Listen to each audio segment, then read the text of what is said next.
Thanks for joining the True West podcast with David Fischette, where David sits down with business leaders, artists, creatives, and champions of humanity to discuss their explorer's spirit. If your true north is your sense of purpose that drives you each day and that thing you'll be remembered for long after you're gone, we believe that your true west is your sense of adventure, your curiosity, and the thing that makes you turn your back to the sunrise and head into uncharted territories. You'll hear stories of tenacity and courage that live inside each of us to follow our own path into the future we desire. We hope that you will be inspired to follow your true west today.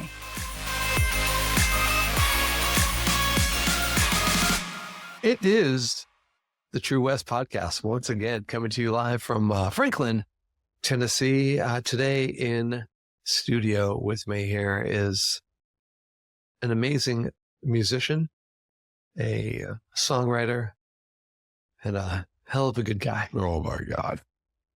The pain that must cause you to feel. It hurts me a little bit. My guest today is Nashville musician Chris Weaver. Hello.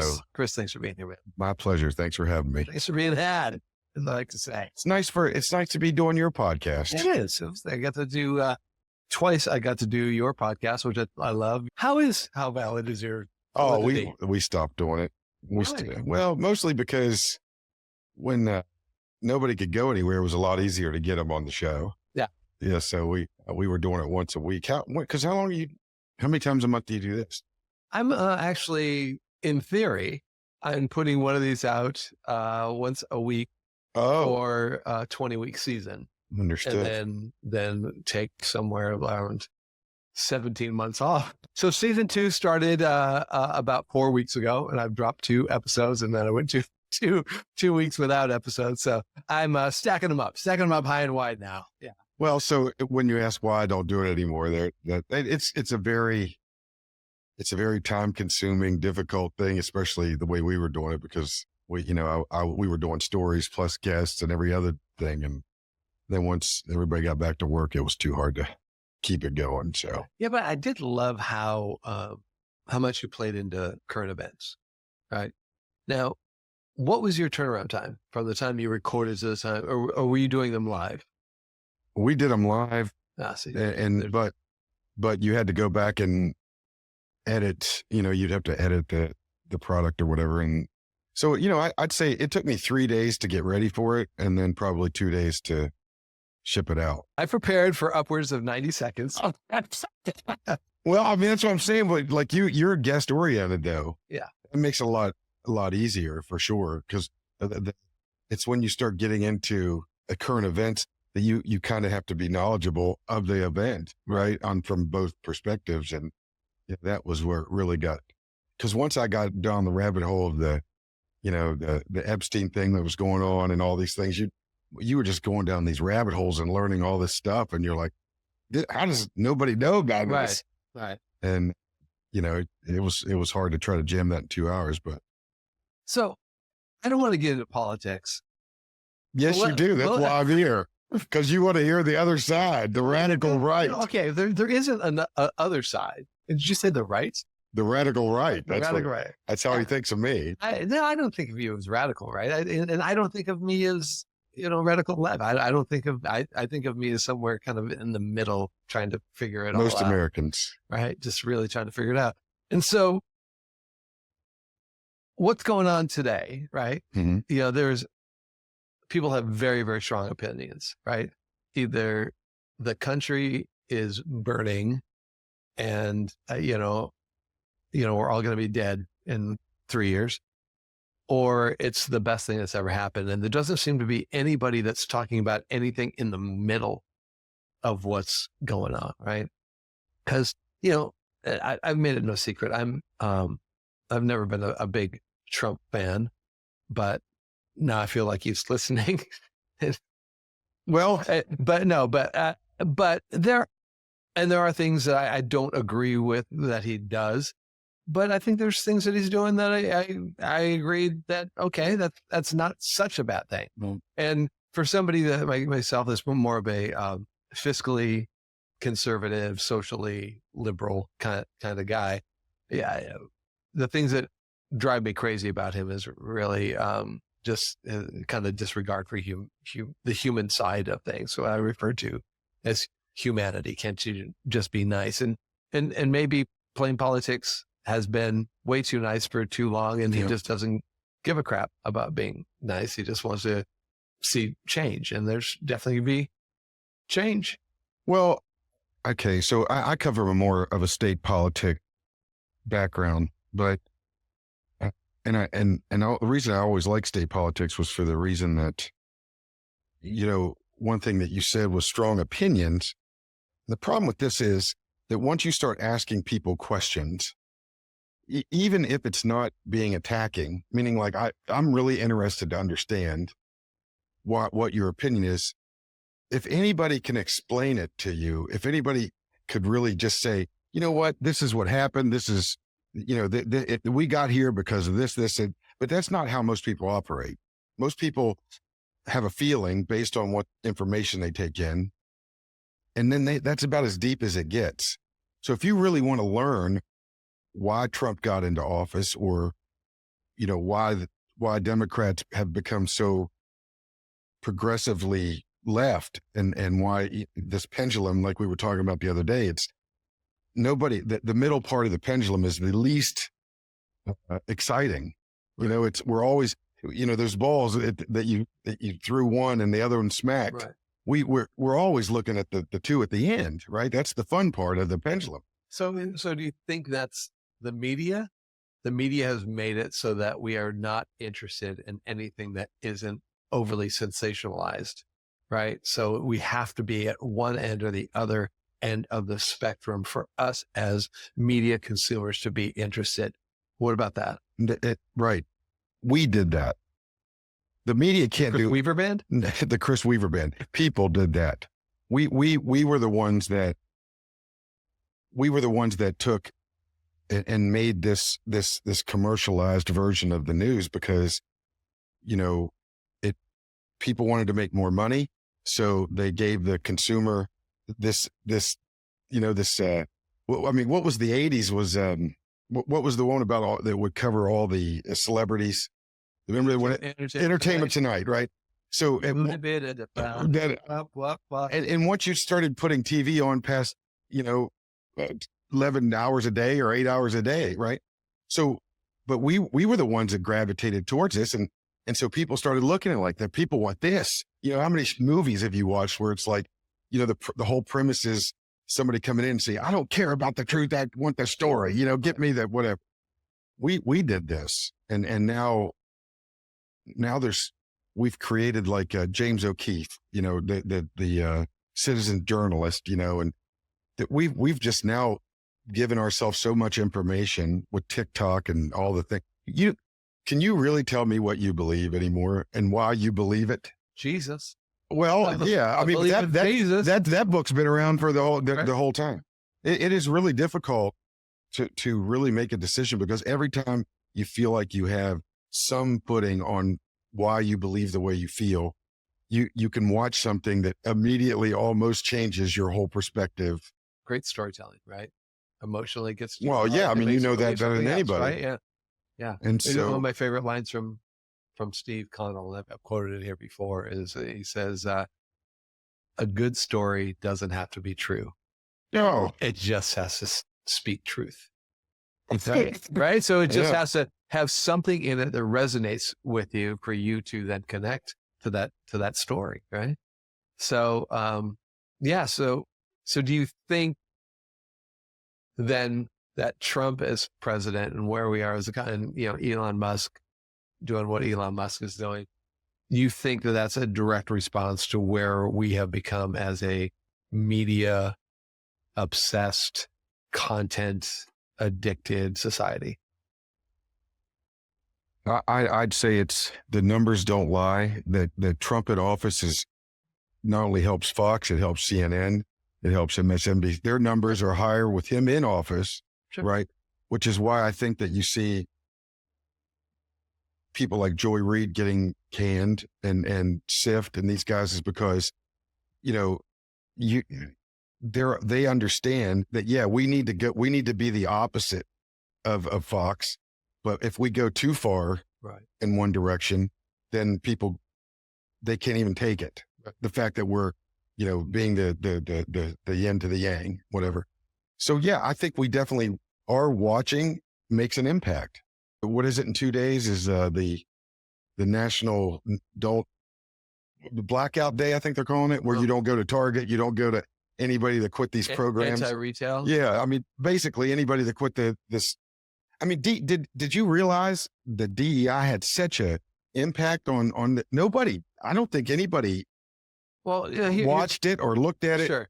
Right. Until all of a sudden it became No, I've always had an eye on it because of the work that I do working with, executives at companies, right? Yeah. It was really interesting to see the companies that truly had a DE&I initiative because they believed in it, and the companies that had DE&I initiatives because it was the right marketing thing for them to do, to make the company look like they had a heart, right? And I tell you, in the companies, all companies I dealt with had a DE&I initiative, and it was one of those two reasons, with the exception of one. I won't say what the brand is, but I just remember talking to the president of that brand and saying, okay, so from a DE&I perspective, what's your standpoint on that? He's like, yeah, we don't care about that. We don't pay attention to that. I'm like, all right. I mean, not great, but honest, right? There you go. Be honest. And so I think what we're seeing now is all the companies that were doing it for marketing purposes and saw, oh my gosh, we're spending all this money on it, are going, okay, well, we can save some money by pulling that back. It's almost like affirmative action from the 70s or something, right? It was like a forced thing that was placed upon corporations. And then, when that was gone, they're like, ooh, okay, now we can just do whatever we want to do. And, I don't necessarily believe that's right, but it is really interesting to see how it's unfolding so quickly, right? Where do you think this ends, right? I remember a piece that we did for opening of a conference 20 years ago. And the joke in it was like, DirecTV has got 600 channels. Can you believe 600 channels? How many channels are out there right now, right? I'm looking at my Samsung TV downstairs, and that's got over 6,000 different channels that I can scroll through. And that's just one source. There's so many things that aren't on that Samsung TV that I can then go get this subscription or that subscription, right? You get your Disney Plus and you get all your ABC and all your Star Wars, blah, blah, blah. There's just so much content. And then you've got YouTube TV and you've got people doing stuff on TikTok. Where does that consumption of content, where does that end? I mean, do we just at some point implode as a society and start back over with cave paintings? I would like to, it'd be nice to go back to skill work and where people learned a skill as they got older, apprenticeship. That'd be kind of cool. I think that, we've become a country really after World War II, even because World War II really was the last kind of come together as Americans, and you were fighting whatever, because really anything after that was very short-lived and didn't seem to affect everybody the same. And I say that we've become a country with no problems, because what bothers me about all the social issues is that because people have no problems, you tend to create problems. So it's very hard for people to. What do you mean people don't have any problems? People don't have problems in the sense that you literally have to go through your day, right? And pick things out. There is no more it has been very peaceful world in the grand scheme of things. Things have only gotten better worldwide. I mean, this is a very a big TED talk with a prominent professor from I think it was Harvard, basically talking about we've been given so much information and not able to make a decision that instead of making an informed decision, you make an opinion.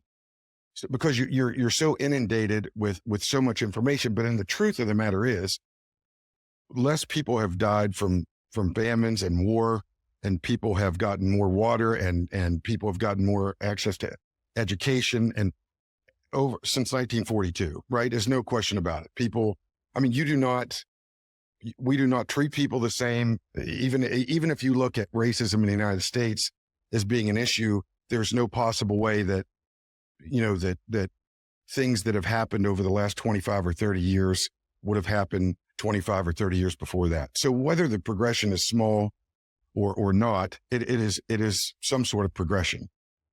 So why do we have the ability for people to, with the gender issue or abortion issue, these are the things that we look at on a day-to-day basis.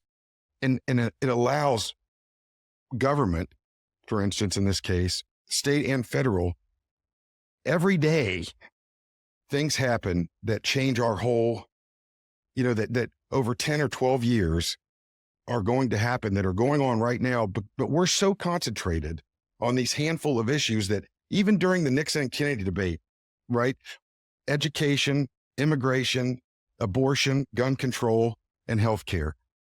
Go back to that debate, and they were talking about the same things like we're talking about them right now. Now you tell me, we don't sit here and have conversations about what the government's spending our tax dollars on, but in your household, if you spent money like the government did, you wouldn't have a household. Sure.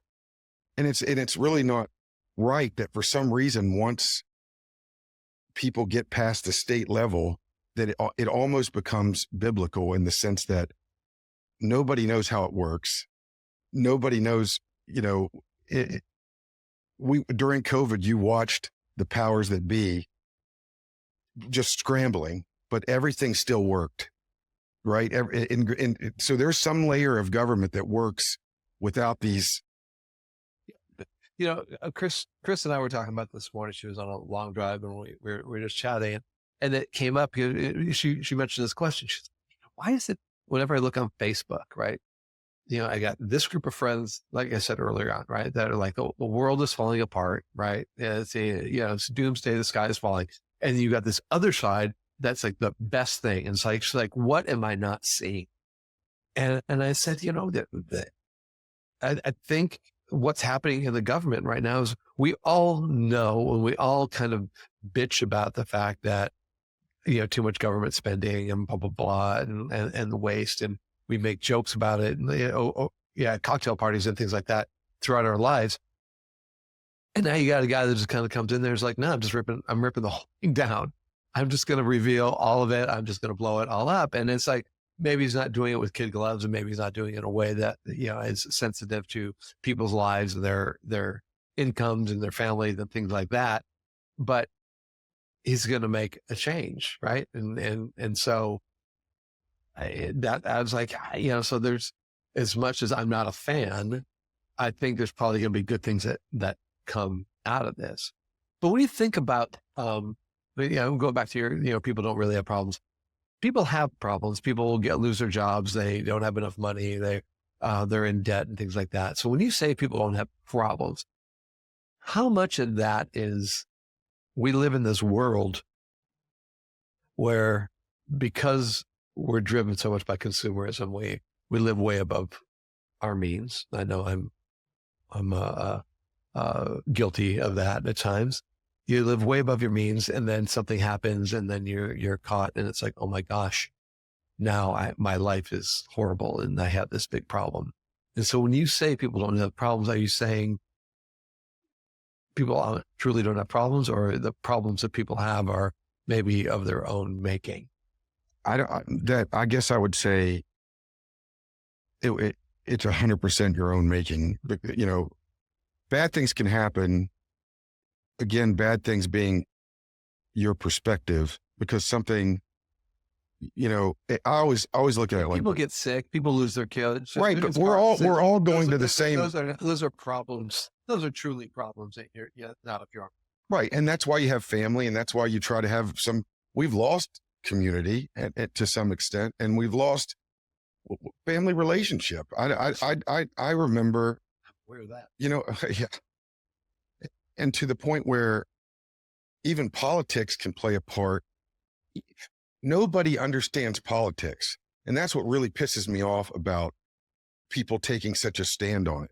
Because if you, the little bit of federal politics that during the early 2000s, when I worked in DC for a year with the Appalachian Region Commission, because I was my whole thing was West Virginia, right? I wanted to make West Virginia a better place where people my age wanted to stay after they got out of college. And, that was in my head back then. How old were you when you moved to Nashville? 25. Well, I mean, but I ran for House when I was 18 and 20.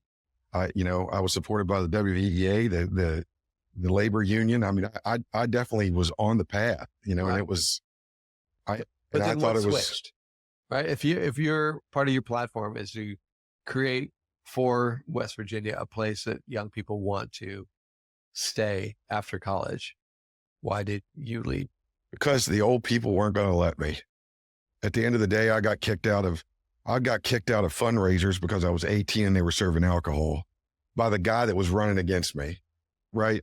And the guy that helped me with the WVA deal was not only helping me, he was helping all three candidates. And then there was the union guy was saying stuff. I was 20 years old, and and talking about me like I had been serving in public office and had took some kind of contract away from him. Right. It just made me realize that, this is just some game. It's a game that people get involved with. And at the state level, there's still so much accountability, at least as a elected official, that once you get federal, it's a different ball game. And even the people that go there on purpose are so tied for years to see if they're gonna be able to stay in the club. Right. That's why senators have such a different aura than a congressperson. Right. Federal senator. That's correct. Yeah. Yeah. Well, because you're away from your communities. You're away from your community, your time. And the power level is completely different. On a state level, you're getting whatever state stuff. So if you're in Nevada or in Iowa, you're not getting the same kind of treatment as you are as in New York or Virginia or Maryland, where you're closer to the central power. I mean, once you get federal, it's everybody in the world, right? I mean, that's why you hear these guys are going to the Middle East and they're making their own trips, because it's another level of power. When you're a state senator, do you make enough money to actually live on, or do you have to? No. You have to and then you do that. If you're like a mayor, if you're from a small town and you can represent a district as a senator, yeah, you could theoretically, because some of the bigger states are, you're making over 100K a year. So yeah, but most everybody is an attorney or own businesses or whatever, and they have some sort of revenue that's, they're right. Coming in and their work. I mean, that's you see that all the time. And county commission. I mean, there's so many county commissioners now. You look at places like Tennessee and Texas, and I mean, you got county commissioners upwards making $150,000, $200,000 a year. So I mean, some of these state and local politic jobs are starting to pay serious money. Right. All right. Well, I want to get some music with you, but first, what was little Chris Weaver like growing up in West Virginia? What was that like for you? What were you like? Yeah. Okay. Always just sarcastic. No. The sarcasm came with all the hatred that I started to have for everybody. No, it was such a weird experience when I look back on it, because my grandmother and half my family were Nicaraguans, right? So you had this whole weird dynamic in a small town of Grafton, West Virginia, right? Where these people just didn't make sense, And, my best friend was gay, and we were all, so I had that experience immediately, not understanding what that whole world was. And so you had that kind of weird thing going on because it was. And this is small town Grafton, West Yeah, Virginia. I mean, so you're how old with this? I mean, that my whole life. So with that situation, in his case, I didn't know what it was. Right. Right. So it was just different, but people would say things or whatever. And so, I'm not harping on that. I'm just saying, like, I had this weird thing where I had the American family with my dad, and then I had this Hispanic family with my mother. I had this gay best friend, and, and I loved music. And sometimes I'd find myself taking on his mannerisms and, and my dad, so there was this but everybody loved him, but it was just a weird growing up experience, where, and I was never into hunting or fishing or a lot of things that people did or sports. My dad had a band. I thought that was the coolest thing ever. My dad loved politics. So obviously I did everything pretty much my dad, I got out of high school. My dad told me I'm going to business. I'm going to get a business and political science degree, and then I'm going to get my master's in public administration. And he goes, I don't care what you do. And so you couldn't find a nice Nicaraguan woman. You had the Colombian. I'll tell you what, you had the years with my mother, you would not want a Nicaraguan woman. I promise you that. They were some interesting growing up times. Yeah, well, I love the Latinas. Yeah, I know. I do too. Right. I mean, I believe firmly in manifestation. And I could tell you this, in 8th grade, we had to do a paper on a different country. You just had to write a paper about it, what was there, the culture, whatever. And I did mine on Brazil. And I thought when I was a kid, all I wanted to do was go to Brazil. I wanted to see this. And it was right. And then, and so one thing you asked earlier, when does this end? This stuff that it doesn't end. It shifts. It just shifts, things change. It's just like watching yourself grow old in a mirror. Things happen at such a pace that, we don't notice them. We just kind of start dealing with stuff. But do you think we implode? Do you think we become like the people in the movie WALL-E, right? Where, we're just so, driven by consumerism. We just can't get out of our chair anymore. And we're just watching a screen 24 hours a day. Right. I mean, we're getting pretty close to that right now.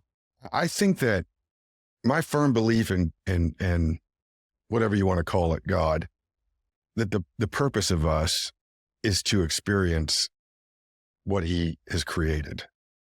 And so whether we implode or live for 1 million more years, it really just doesn't matter. It needs to matter to you. And if people just focused on themselves and really tried to make themselves better, whatever that is, in whatever capacity, because the next really part of this is robots. Right. That's what I'm saying. You say for us to look at what God created and to, appreciate and understand. No. I'm saying we're here to experience for him. And I say that like experience for him. What does that mean? Meaning as much as you could imagine. Right. I always looked at it like when I used to love to play with model trains. Right. And so you'd put the little guy down and they'd glue him on the ski slope, and you'd have the little, train station, and you'd have the town. And I mean, I don't know about you, but I would say most people would be like, I would just love to shrink down, and just go into that city. And part of me feels like if I had that feeling, then God had to have that same type of feeling, in the sense that, I mean, in the grand scheme of things, I guess if you would look at it as Jesus being that experience changed his thought process, right? Theoretically, I think that we're supposed to be doing what we're doing. That Trump is supposed to have happened, and Kennedy was supposed, all these things were supposed to happen for us to. That's how you get to experience your creation. Like when you created Go West, for instance, it's not like you sat in the office all day. You went to the shows and you worked the shows and you made it. And you wanted to experience it. You stood back. You didn't create that feeling. We don't create anything. Right. So I mean, I've always said that. I just tap into what God gave me. Yeah. Yeah. But the purpose is to experience. So I say that it's hard to be present and it's hard to be in the now. And I think that at some point in time, people watch everybody at the same time watches a catastrophe. And so going back to your situation where there's 60,000 stations, and when there's nothing going on, when there's really no problems in it, you're just living within yourself. You're watching, this guy's watching Apple TV and this guy's watching this. But when 9/11 happens, everybody's watching one frequency. Right. When does this end? At some point in time, something's going to happen where everybody gets on the same page. And maybe it's an asteroid coming at us and we only got 50 hours to live. Right.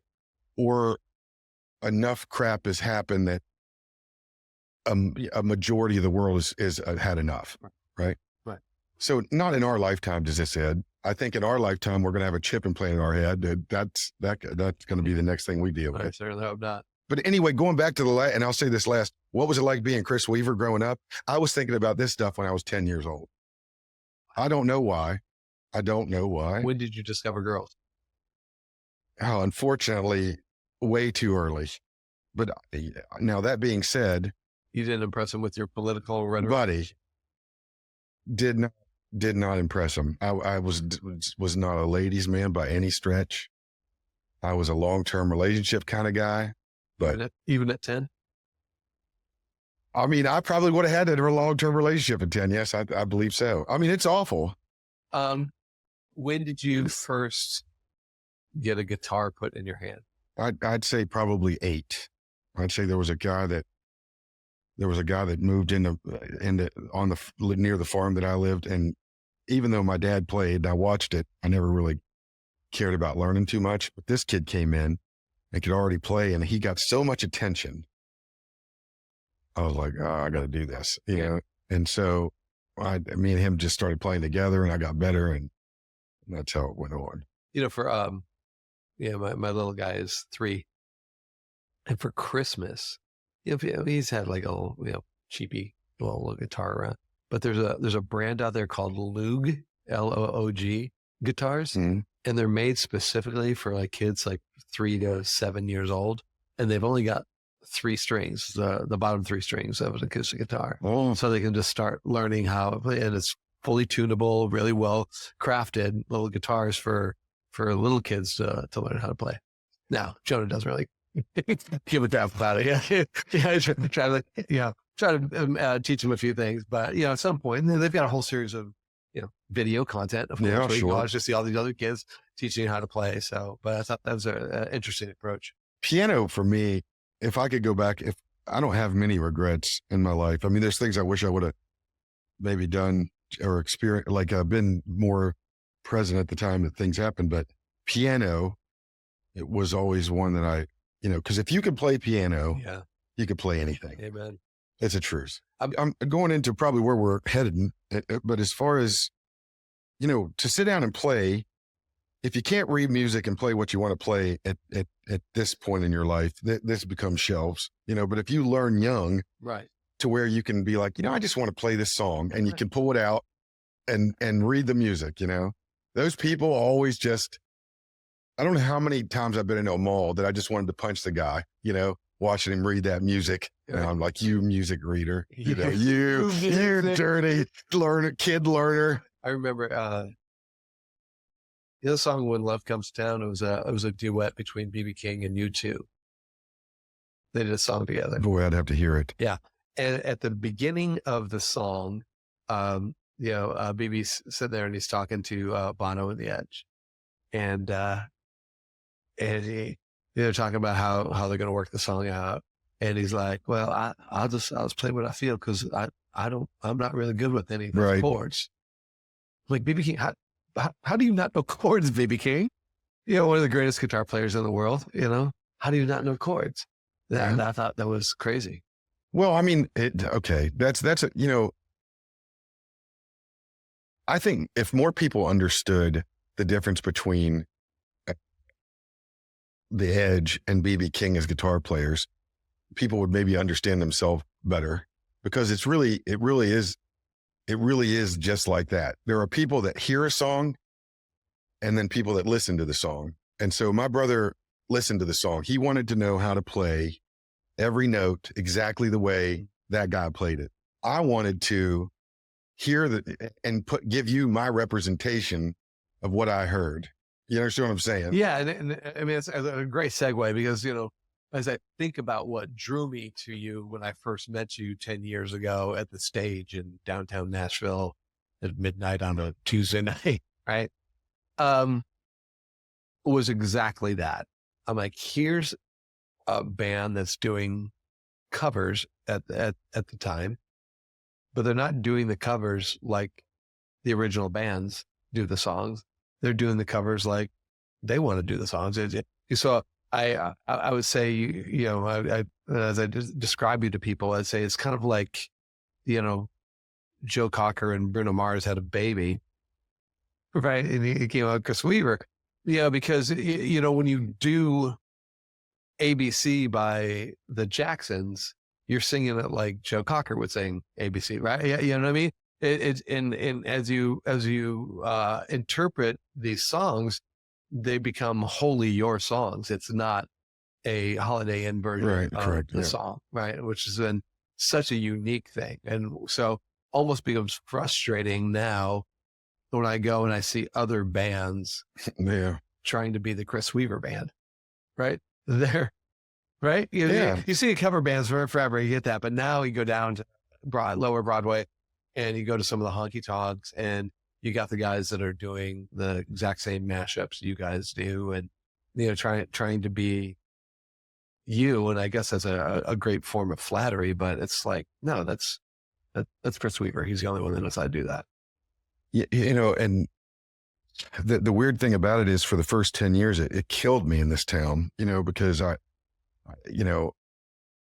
number one, you got the Joe Cocker reference all the time. So then, when I first moved here, I always just felt things like that. I mean, I looked up to him as a singer and I looked up to Cocker because what he did for songs he heard made some of the songs better than the guy, and he was a huge Beatles fan, right? So you had so many Beatles songs. Yeah, a little help with it. I mean, and Bathroom Window, I mean, all of them. I mean, I think at the end of the day, he did like 30 some Beatles songs over his career.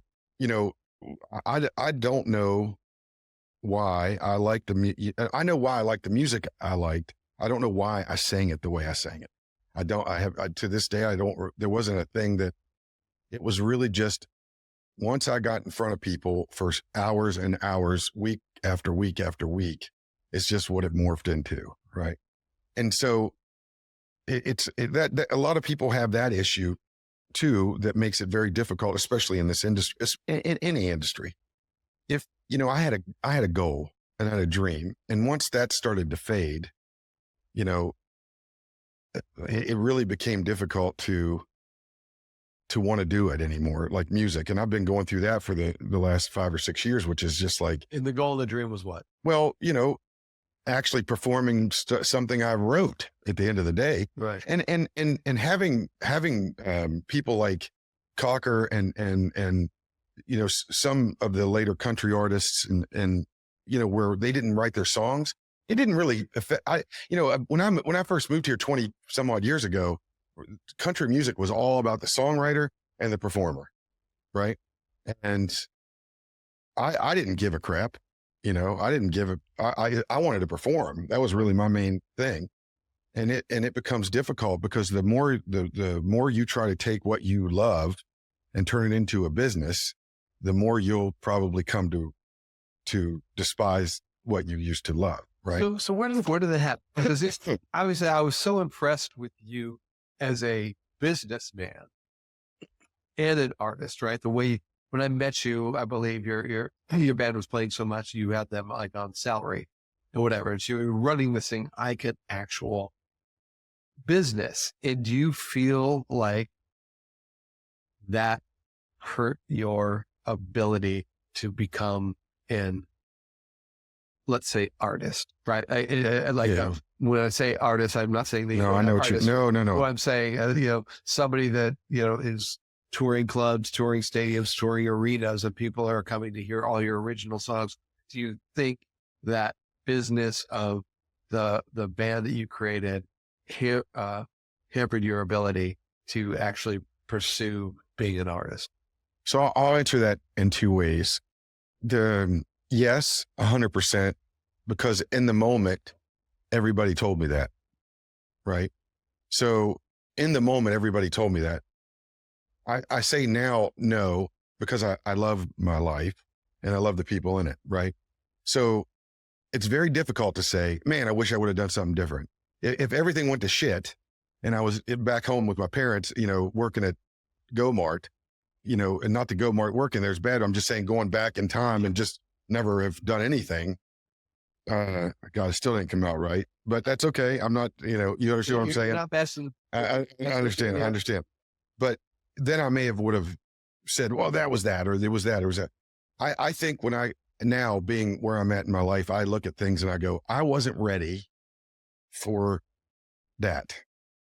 And now I'm able to afford what I want and do what I want. And I did it on the back of that. I mean, for me to say that I wasn't successful or I wasn't preparing myself for what is coming. Yeah. So I would say that it definitely to the industry in general, me playing downtown as much as we were killed me. I had Warner Brothers and Sony's and Curb, everybody, you're too accessible. We were talking about the other day. Right. And I don't think that's a thing anymore because everybody at this level now, if you live in Oklahoma or Nashville, you can have, they want you to be accessible. These people now have transitioned into this whole thing about you need 1 million followers if you want me to talk to you, right? I don't want you to be undiscovered, which back then that's what they wanted. Everybody wanted to find that one guy, bring him out of the ground, and change him into the big star. That's what everybody wanted. I made this kid, I brought this because, Jaco and all these different people that just came in out of nowhere that people had brought in from these other states. That was a big deal. They'd almost drape covers over them. And so you couldn't see them in town. You couldn't write with them. They weren't allowed to go out and play. Now it's get on the, why don't you have more followers? Why aren't you out there more? Why are you doing more? I mean, just shoot me. And so I never, I came in the middle of this and you have a whole group of country music artists that are that got stuck in between the record and the phone.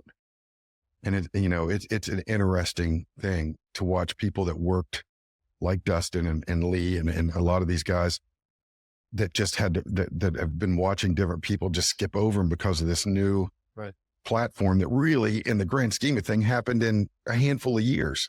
When you talk about Dustin, you talk about Dustin Lynch, right? You guys have been buddies for a long time, 20 some odd year.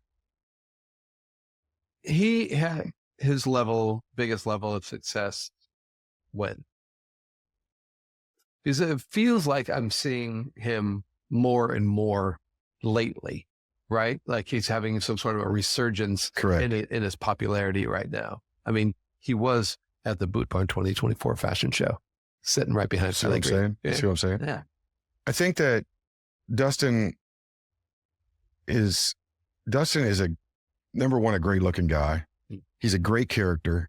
And I think he's starting to realize social media and the power of it. Right. And so if you look at him as, if you want to say the class of like Chris Young and Lee Bryce and a lot of these guys that are still around from that kind of, I look at it as graduating classes or however you want to look at it.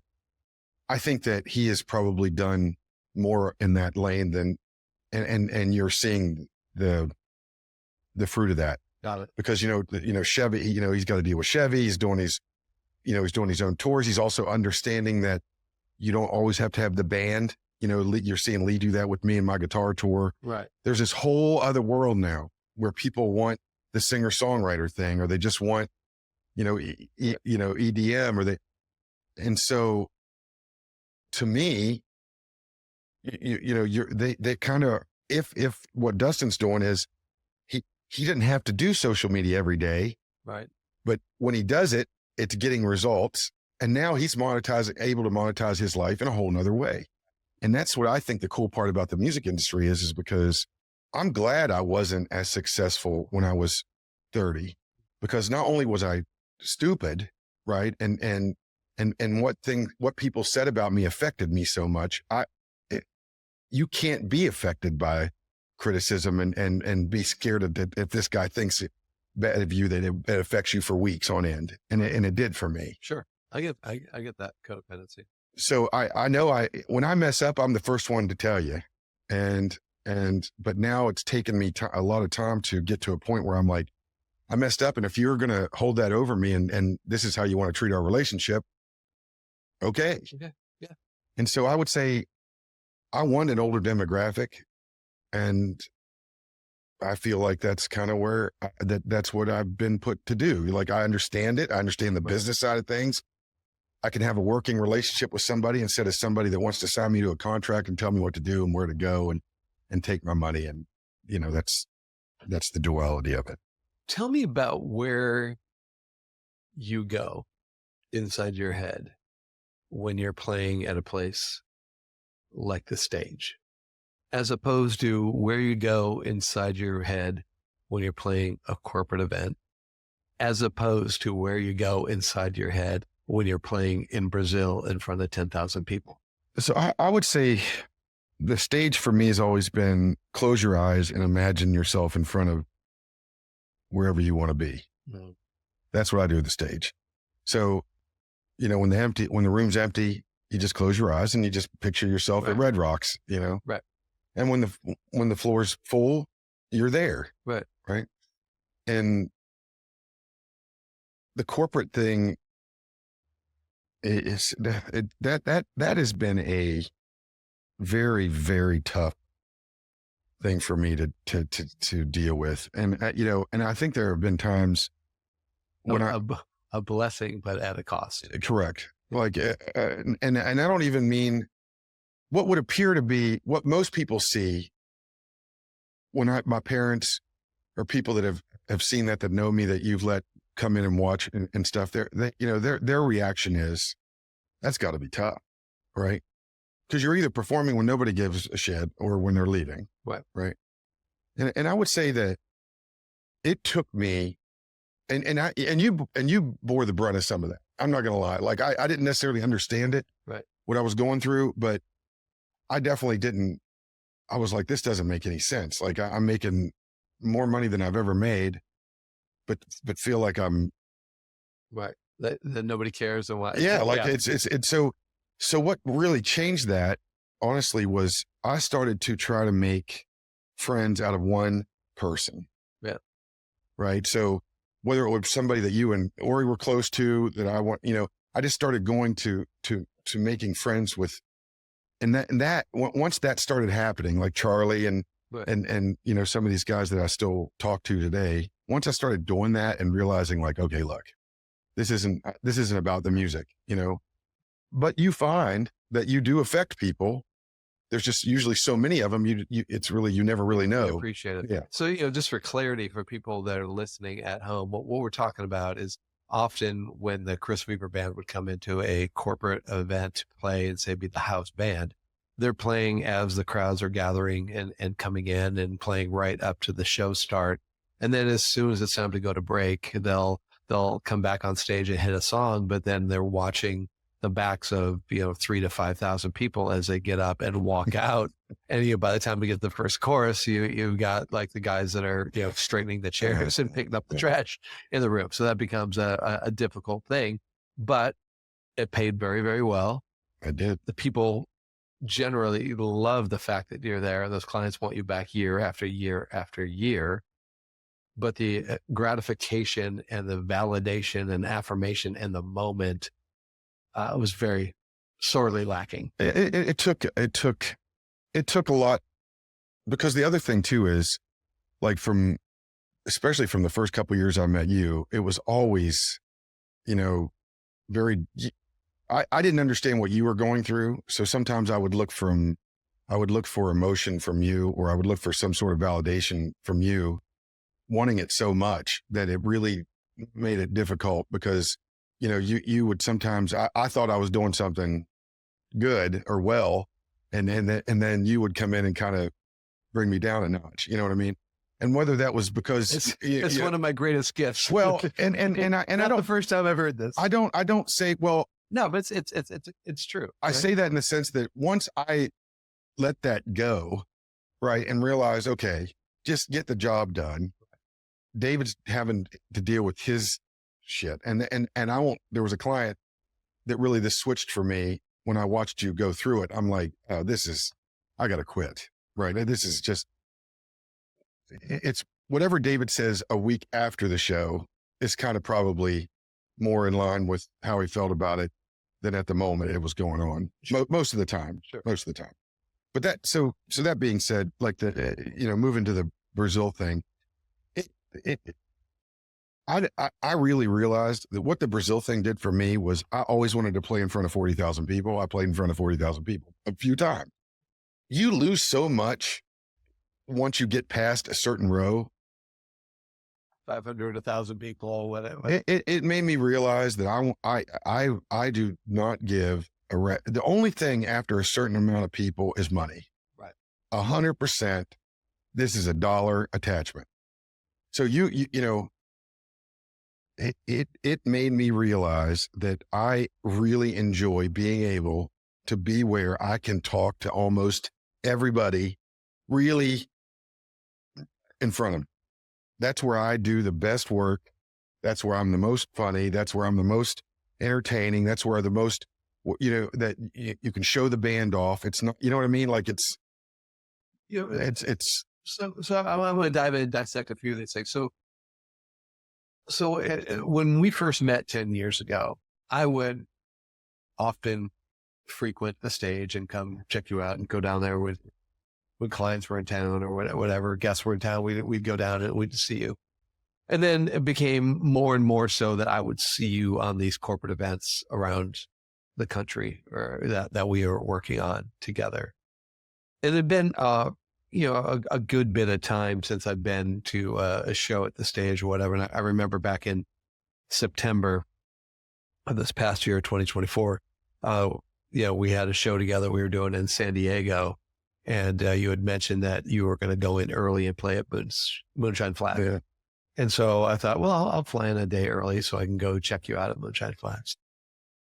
Then I remember going up and standing in the balcony as you guys started to play and just watching the response from the crowd and how they were in the palm of your hand, right? They just loved you so much and you were so in your element. And that was the first time I felt like I really did a disservice to Chris. Oh, and no.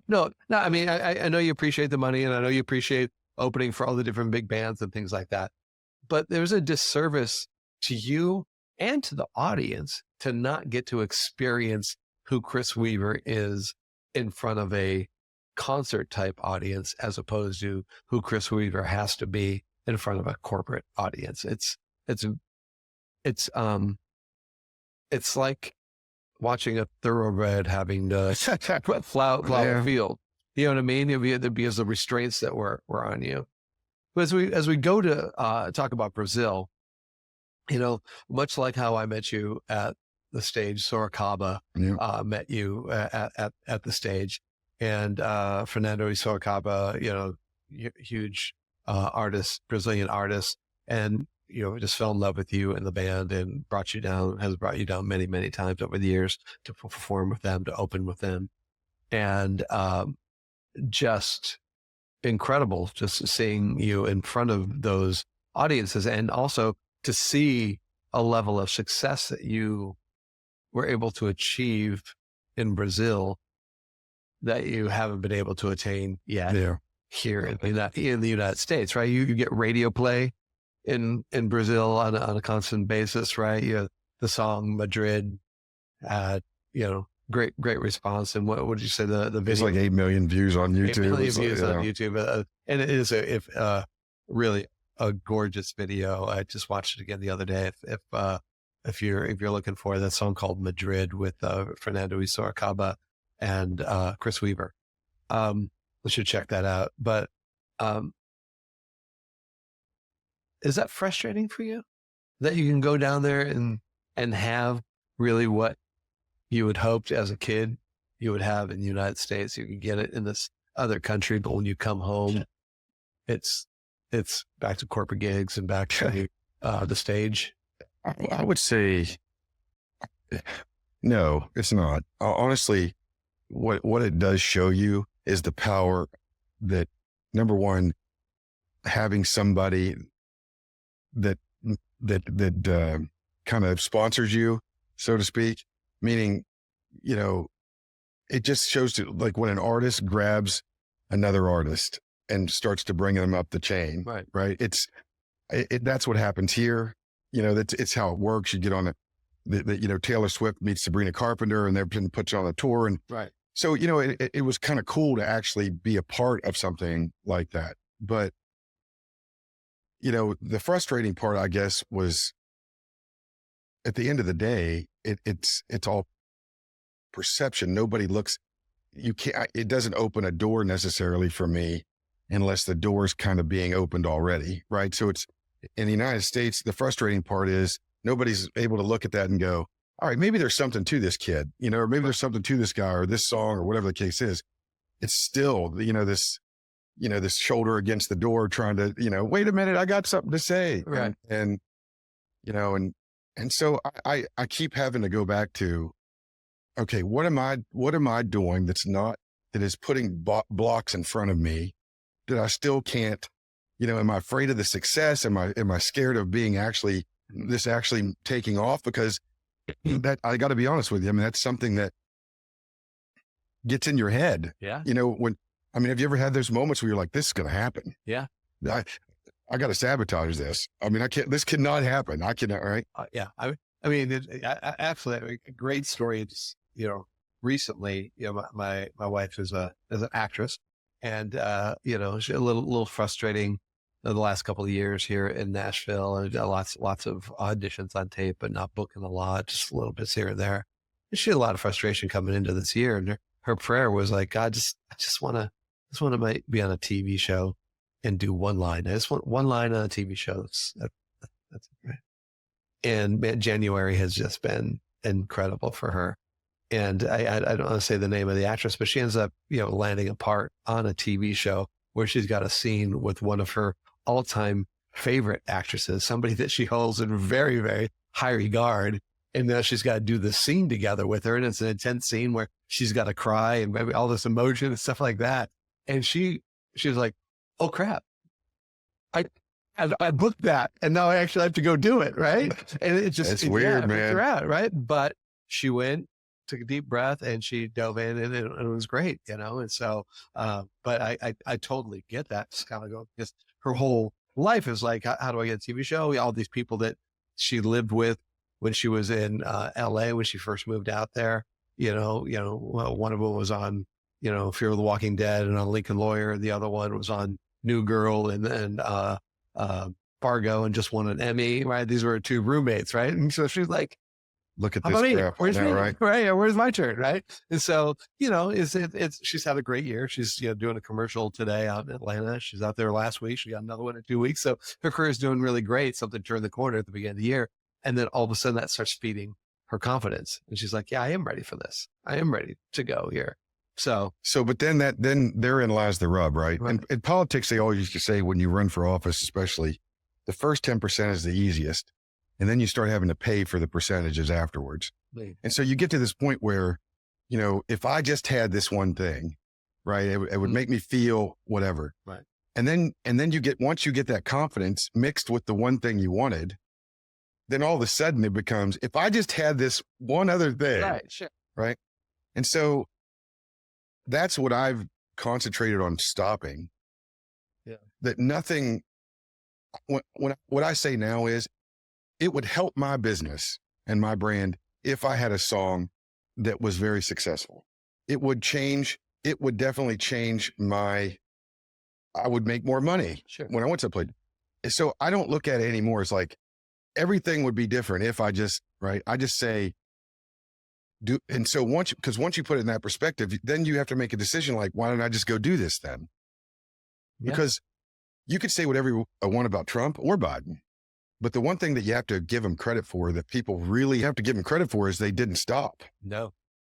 And so the only way that you can't get what you want 100% is to stop. Wayne Gretzky. It's to stop. So Not that Wayne Gretzky stopped. Wayne Gretzky quote about you miss 100% of the goals you don't take. Yeah. Right. It's like the lottery. It's like, people that you're an idiot that statistically you can't, well, I know I can't win if I don't play at all. Right. And so, it just becomes that, but there are moments there, you do put blocks on yourself when you do get to a certain point where have there been, you can remember these things and it's deeper than just these one things where you're like, there was this job and it was $1 million job and you didn't get it. And you're kind of like, I'm okay with it, and so what is it that's causing that block where,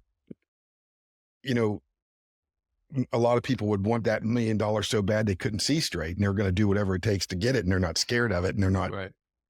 And, I feel like that's been something for me because I have been turned down and successful. So at the same time, right. I just don't know what the hell it is that I'm, do I really want this anymore? Right. It's very, and I think a lot of people go through that. I think that, again, when you turn a passion into a job, at some point in time, you start questioning if you still have a passion for it. Sure. And then that's when people get in a lot of trouble because they start trying to do other things and reinventing the wheel and tearing down their business to make it bigger and all these different things. Where's Chris Weaver in 5 years? Any little Weaverettes running around? No Weaverettes. I mean, I would say that I'll be wherever I want to be. And I that's the one thing I do know that if I feel like right now that the Red Rocks and the Hollywood Bowl and the Ryman and those things is what I'd like to accomplish, I mean, I'd like to say that's where I'll be, but I'd say that, being more present and being happier with the moment that's the only thing that I really care about as I get older. It really is. And I find that with that usually comes money and it also comes success, but anything I've ever really wanted, I've gotten 100%. So very fortunate in that regard. This podcast, True West podcast, the genesis of that is your true north being your purpose in life, your true west being your sense of exploration and adventure and curiosity. So what makes you curious today? What makes me curious today is that it's the same thing that's probably kept me there the whole time, even though I got off the rails, which is trying to make the uncomfortable comfortable. And every time that something got closed in my face, something else happened to let me know to either keep going but usually it's always been in this path. Every time I've tried to venture off of the performing and the music world, the bumper wheels came up and I've been put back on it. But I mean, every time, Well, so when we talk about the whole True West thing, we talk about, is there a time in your career where you came up against such an insurmountable wall, a no, right, that you had to create your own path around and over through? What was there a time? Yeah, and the most humbling was 2020. I opened up my Rolodex and said, screw this, I'm not gonna not make money, and so I called everybody and their brother and said, what are you doing you're having these meetings, let's have entertainment. You did all that stuff too. And then Westgate happened. Here's a guy I knew for 10 years, right, that owned a ranch, the Westgate owned a ranch in Florida. And it was like, people are still coming here. We're outside. I mean, and that was totally by accident, right. And yeah. So, I mean, sure. And that opened up a whole nother level of stuff for me that I would have never experienced or had that situation not happened. So if you get caught up in any situation in your life to where you can't get out of it, you can't get out of it. I mean, it's on you. You know, I think that there's not any problem in your life. You can't get out of it. You can't get out of it. You mean, you can't get out of it. You don't want to get out of it. Right. Like you're not, I'm going to say that I need out of this, or I'm going to say this is horrible, but I'm just going to stay here. Right. And dog on the nail. Buddy. I love to say the dog on the nail. You know the story of the dog on the nail? No, I do not. The story of the dog on the nail, right? The guy walks up to another guy's house. There's a dog sitting on the porch, and the dog is whimpering. He's like, "Hey, what's wrong with your dog?" It's like, "Oh, he's laying on the nail." Well, why does he get up? Doesn't hurt bad enough. Exactly true, right? And you could say that's taxes. Yeah. Right? Even though that 90% of America works the first 113 days to pay taxes, a third of your life to pay taxes. At what point in time, you know, you were talking about the ending of stuff. What point in time do you have to watch enough of your paycheck go away to where you don't care about it? That's the other thing, right? That makes no sense. I mean, when they talk about, I hate the democracy word being thrown around all the time, and your tax dollars that's a big Republican thing where your tax dollars, okay. Do I really think, does anybody really, we've been so desensitized to billions and trillions that we don't even give a crap when the government talks about it. It's like watching a Bugs Bunny cartoon. You know what I'm saying? Like they could have a bag of this shit just laying in the middle of DC and nobody would even go pick it up because it's like, what would I even do with it? Right. And so, you know, we've become so desensitized to all of it because it's happened incrementally. You know, inflation is so freaking incremental, but there was a time when a Coke was a nickel, right? And the only way for inflation to happen is if the government prints money. So we've just let all of it happen because then they give you more money, right? But it's worthless. And so that's what is what people do. These are human beings. That's why it always got me when you talked about the police state. You know, you think about the military being, you know, mobilized to do two things to their countrymen, which happens, you know, I've seen it and in South America. You know, there have been things, right, where you're like, that's a human being, and he's doing that because somebody in a building somewhere told him that these people, right, and you're like, wait a minute, we're the same, and then you're like, so what is the motivation? And that is money, a job. That's it, right? I mean. Well, is that the ultimate motivation or power, right? I think if you're a military grunt, for instance, and you're carrying out what, you know, people said, Trump's going to take you out and you're going to be, you know, the ICE situation is going to start pulling people and he's going to military this and this and that and the other. And you're like, okay, the benefit of that is nil. And that's one, if you do that, you're going to end up, we might as well just quit being America. So the polarization, whether it's in politics or in your life, because let's take it back to where we're coming to this, which is, you know, where are we going to be, and why do we get stuck in certain places, and why don't we get ourselves out of certain places? And that is the hardest human thing to do is to get out of your own way and your depression and sometimes your anxiety. Sure. It is the most our biggest roadblock with ourselves. Yeah. Because, you know, at the end of the day, you know, it's really hard to be in a field, an empty field miles long, and feel like you're in a box, right? Like you can't, you know, no matter where you feel like you can't go anywhere, and it's demobilizing.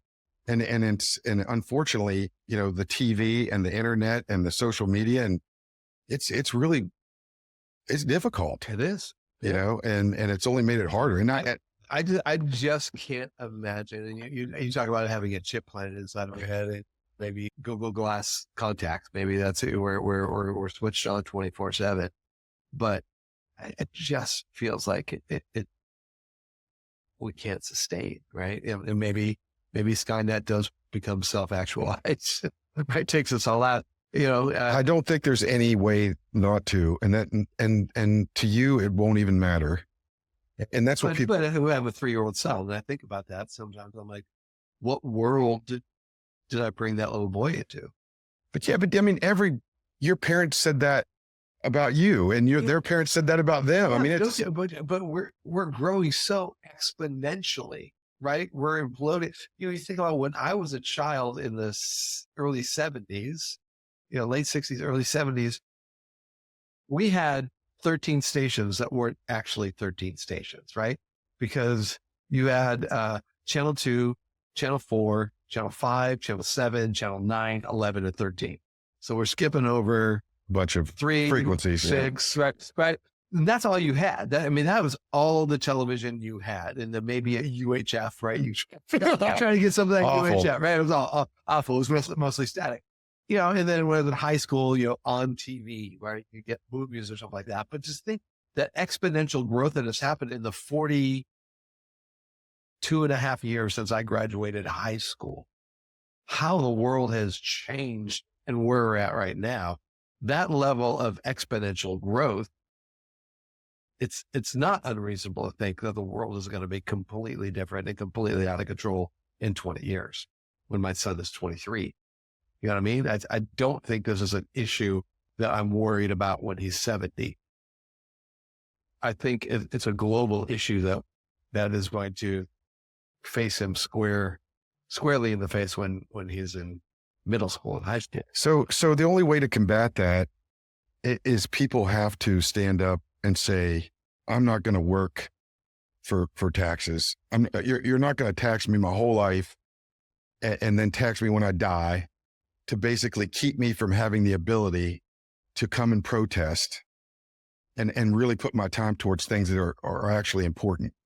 Because at the end of the day, the 50 million channels and the taxation and all the other worries that they put you through, I mean, is to keep you from being able to do anything other than talk about it.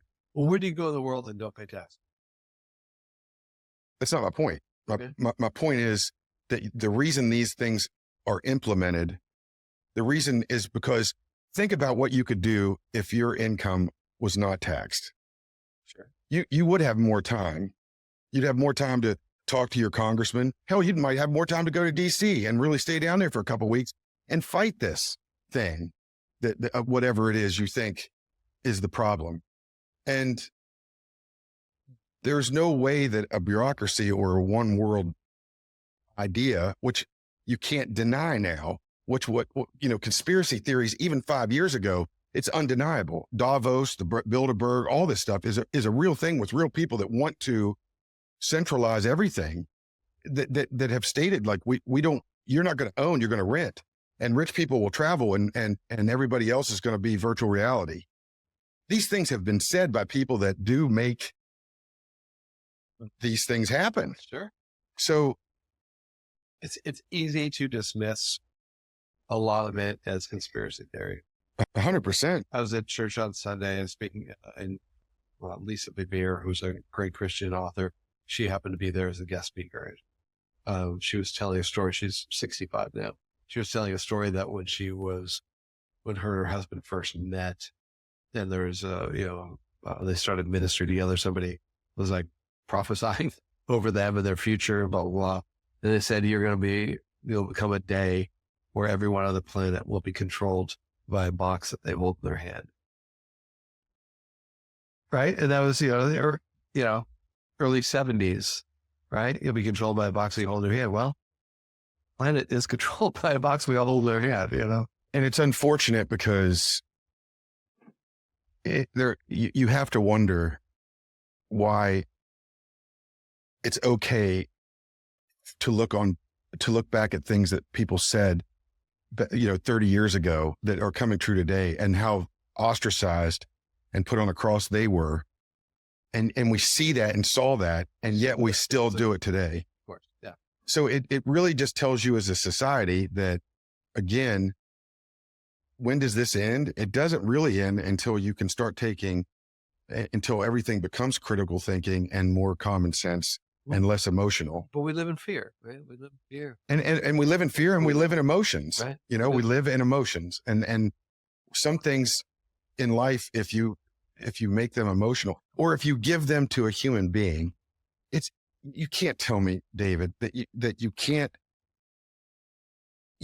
give people, like Stacey Abrams this is one that I heard just recently.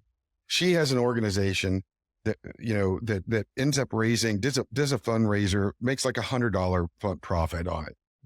Somehow this organization she was a part of was able to get $2 billion. So they're reeling that back, right? Sure. I'm not picking, I read this story. I'm not picking out on her because Republicans are just, both sides obviously egregious on all this stuff. Sure. Point being is that you can't tell me it doesn't change you as a human being to all of a sudden go from, look what it does to athletes and musicians and everybody. So to not to give access to all this money to just regular guys, especially when you look at Congress, the House people are just regular guys. Most of them, AOC wins on 17,000 votes, right? This is a small, this person has no idea what $1 trillion looks like, right, or whatever. And all of a sudden she does. It has to change your chemical complex and how you think about people and so. And the way people treat you. Buddy. Oh, well. And they come at you, right? I mean, you're a rock star all of a sudden. I mean, and now we expect those guys to be that person they were when they got into office. And so, I think some of that accountability, somehow that accountability or the system in that regard, it would be interesting to roll that back because, again, if people just paid more attention to state politics, a lot of this stuff that's happening in the federal game would not be happening because these things on a smaller level happen at a state level. You just look at it. You can look at it like high school baseball to AAA to the pros. Yeah. It's the same thing. These are farm teams. Yep. That's a great way to look at it. Well, Chris Weaver, thank you so much for Thank you. I being appreciate here. being This here. Great conversation. Did not get to so many of the things I wanted to talk to you about, but it's always great to have a conversation. Love you very much. You. And Ori, it's good to see him too. Yeah. Well, love you.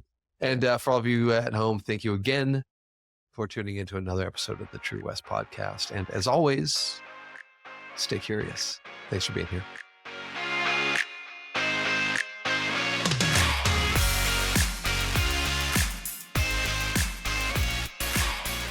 Thanks for joining the True West podcast.